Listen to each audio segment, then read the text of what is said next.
welcome to this week's local news. In today's episode, we will cover all the benefits and disadvantages of food globalization and its impacts on our planet. Following this, I would like to welcome a few special guests to our show tonight. So, Mr. Merfy, I've heard that you own one of the biggest businesses. I thought that this question would be appropriate for you.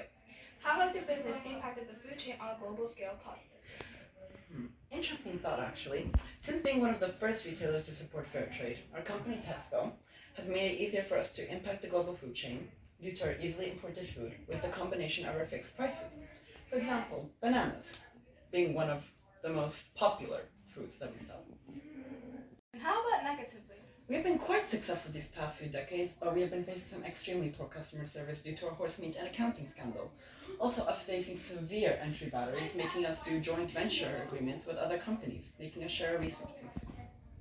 Up next is the farmer. Welcome, Ms. Delgado. What is your experience in globalization and the other farmers that also work in it with you? I personally really benefited from globalization. My business completely relies on it. Without it, I wouldn't be able to farm avocados, of its sales I live off of. What is your experience trying to sell to other markets? I personally have never been in an awful situation, but unfortunately, I do know a lot of farmers who have gone bankrupt due to lack of sales because supermarkets have settled for cheaper options from big food companies.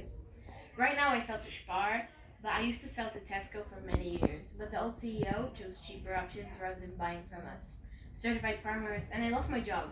Thankfully, I quickly signed a new contract with Spar, who I work with today. Now let's welcome the food plantation worker. Hi, Mr. Johnson. How has globalization affected your family? Thanks to globalization, I could earn some money so I could afford education for my children. Next, what do you do as a food plantation worker? I maintain cocoa and water every 8 hours and also remove any harmful bugs that don't fertilize the mud and stop anything that harms or worsens the quality of the cocoa.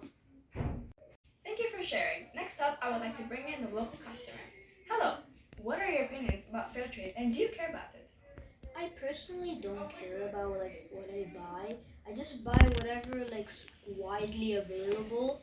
So usually I just buy things that are non-fair trade, if that makes sense.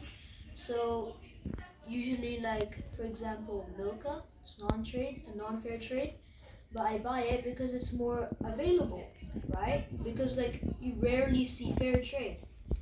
But I also sometimes try to buy fair trade since the non-fair trade they don't give the proper cut of the money. Is the factory worker. Hi Henry, what is your opinion about globalization? Personally, when I heard about globalization, I love the idea of it because many local farmers and food plantation workers can earn some money for their families. I like factory and I get paid quite some money from Tesco as we are the highest source producer. I also get to work around 3 to 5 hours a day because I'm a high-ranked worker. I really love this job. And that brings us to the end of today's episode. Thank you for watching and have a great night.